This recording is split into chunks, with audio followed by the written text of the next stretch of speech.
নমস্কাৰ মই ঋতুৰাজ টাইম 8 দৰ্শকসকলৰ বাবে এই মুহূৰ্তত লৈ আহিছো এটা ডাঙৰ খবৰ মাদানীৰ বিৰুদ্ধে এবাৰ গৰজি উঠিছে অসম গৰিয়া পৰিষদ অসম গৰিয়া পৰিষদৰ সভাপতিয়ে মন্তব্য প্ৰকাশ কৰিছে অসমত মাদানীৰ দৰে জমিয়তৰ নেতাৰ প্ৰয়োজনীয়তা নাই আৰু যি লোক ৰাজ্যখনত যিখন ৰাজ্যত থাকে তেওঁলোকে সেই ৰাজ্যৰ ৰজাৰ আদেশ পালন কৰাটো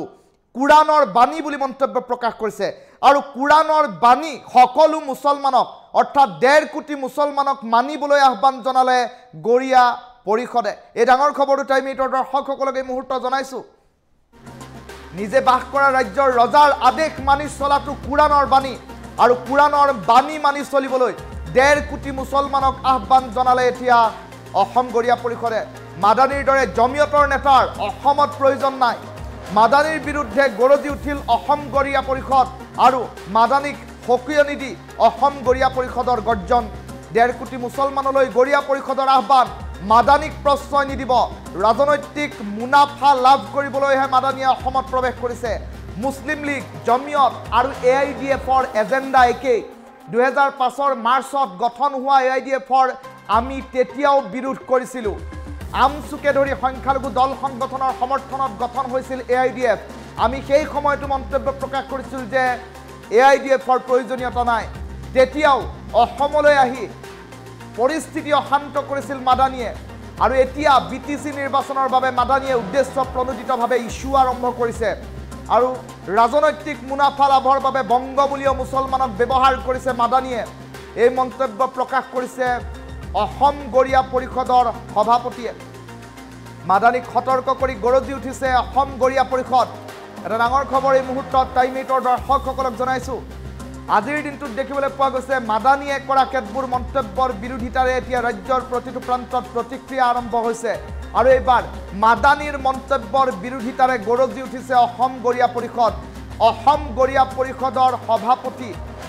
হামিদে মন্তব্য প্ৰকাশ কৰি উল্লেখ কৰিছে যে BTC নিৰ্বাচনৰ পৰিপ্ৰেক্ষিততহে মাদানীয়ে প্ৰৱেশ কৰিছে নামনি অসমত আৰু নামনি অসমত পৰিস্থিতি ভয়ংকৰ কৰি তোলাৰ সম্ভাৱনীয়তা মাদানীৰ প্ৰৱেশক লৈ আৰু বংগমূলীয় মুছলমানসকলৰ এতিয়া এক প্ৰকাৰ হৰ্তাকৰ্তা ত্ৰাণকৰ্তা হিচাপে নিজকে জাহিৰ কৰিবলৈ আহিছে মাদানী আৰু মাদানীৰ দৰে জমিয়তৰ নেতাৰ অসমত প্ৰয়োজন নাই অসমত বাস কৰা লোকসকলক আহ্বান জনালে অসম গৰিয়া পৰিষদে যে যি ৰাজ্যত বাস কৰিছে সেই ৰাজ্যৰ ৰজাৰ আদেশ পালন কৰাটোহে কুৰাণৰ বাণী আৰু এই কুৰাণৰ বাণী মানি চলিবলৈ এতিয়া অসম গৰিয়া পৰিষদে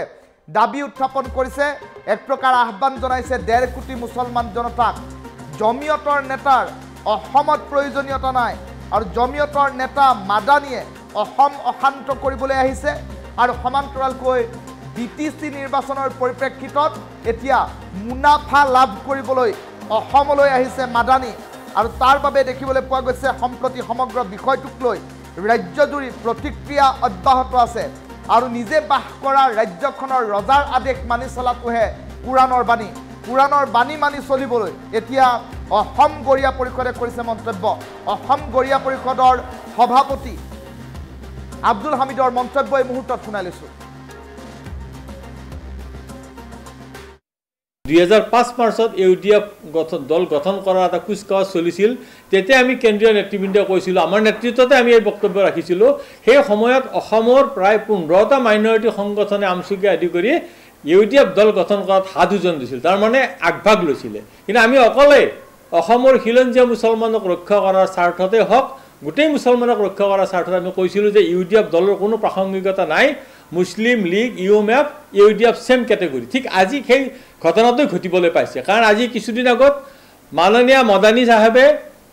আমাৰ অসমৰ মুখ্যমন্ত্ৰী ডক্টৰ হেমন্ত বিশ্ব শৰ্মাক গ্ৰেপ্তাৰৰ দাবী জনাইছিল গতিকে মই অসম গৰিয়া পৰিষদৰ সভাপতি হিচাপে মই দাবী কৰিছোঁ আৰু মই ক'ব বিচাৰিছোঁ মাননীয় মুখ্যমন্ত্ৰীক আৰু অসমৰ ৰাইজক ক'ব বিচাৰিছোঁ যে আমাৰ কোৰাণ শৰীফত এটা কথা আছে তুমি যিখন দেশত থাকা সেই দেশৰ ৰজাৰ তুমি আদেশ মানি চলাটো অতি জৰুৰী গতিকে মই অসমৰ সমূহ 1.5 কোটি মুছলমানক মই আহ্বান কৰিম অসম গৰিয়া পৰিষদৰ সভাপতি হিচাপে যে মদানীৰ দৰে কোনো ধৰণৰ জমিয়ত লিডাৰৰ আমাৰ অসমত কোনো দৰকাৰ নাই কাৰণ এই কাৰণে দৰকাৰ নাই বৰ্তমান অসমৰ যিটো সামগ্ৰিক পৰিস্থিতি যদিও উচ্ছেদ হৈছে 29 লাখ বিঘা ভূমি উচ্ছেদ কৰিছে অসম চৰকাৰে এই 29 লাখ ভূমিত যিসকল আমাৰ বংগীয় মূলৰ মুছলমান বাস কৰি আছিল পূৰ্বৰ চৰকাৰে কি কৰি আছিল সেই সময়ত জমিয়ত ক'ত গ'ল আজি যে জমিয়তে গাৰ্জেন হিচাপে খাৰা হৈছে আজি যে বদৰুদ্দিন আজমলে গাৰ্জেন হিচাপে খাৰা হৈছে অসমৰ ৰাইজৰ ওচৰত সেই সময়ত তেওঁলোক ক'ত গ'ল সেই সময়ত দিল্লীত মনমোহন সিং চৰকাৰ চলি আছে অসমত তৰুণ গগৈ চৰকাৰ চলি আছে সেই সময়ত তেওঁলোক নেতা ক'ত গ'ল আজি যে তেওঁলোকে অসমৰ গাৰ্জেন হৈ খাৰা হৈছে আমি এতিয়া যিহেতুকে BTADত সমাগত নিৰ্বাচন এই নিৰ্বাচনৰ আগত মানুহখিনিক মিছইউজ কৰাৰ কাৰণে ভুল পথে পৰিচালনা কৰাৰ কাৰণে আজি মানে মাদানী সাহেবে আহি গোৱালপাৰাত প্ৰৱেশ কৰি যিসকল মানুহ শিবিৰত আছে যিসকল মানুহ আপোনাৰ উচ্ছেদিত ৰাইজৰ ওচৰত যায় তেওঁ মানে এনেকুৱা এটা দেখাইছে যেন মইহে আপোনালোকৰ গাৰ্জেন গতিকে মই অসমৰ ৰাইজক এই মাদানীৰ যিটো বক্তব্য মাদানীৰ চৰিত্ৰৰ লগত বা মাদানীৰ সংগ দিয়াৰ পৰাই বিৰত থাকি মাননীয় মুখ্যমন্ত্ৰীক অসমৰ মানুহে ৰাইজে আহ্বান কৰক যে আমাৰ যিখিনি উচ্ছেদিত ৰাইজ আছে যিবিলাক মানুহৰ মানে এক কথাও ভূমি নাই ভূমিহীন মানুহ সেই সকলক ভূমি দিয়াৰ কাৰণে মই অসম গড়ে পৰিষদৰ ফালৰ পৰা মই মাননীয় মুখ্যমন্ত্ৰী আৰু বিজেপি চৰকাৰ আহ্বান জনাম আমাৰ যদি নামনি অসমৰ যিমানখিনি আমি মুছলিম আছো তাৰে ভিতৰত আমাক যদি মাননীয় মুখ্যমন্ত্ৰী 26ৰ বিধানসভাত যদি আইডেন্টিফিকেশন নকৰে খিলঞ্জীয়া মুছলমান গৰিয়া মৰিয়া দেশী হিচাপে তেতিয়াহ'লে কিন্তু অনাগত দিনত আমাৰ অসমৰ নামনি অসমৰ পৰিস্থিতি বহুত ভয়ানক হ'ব কাৰণ নামনি অসমত মানে এই যিটো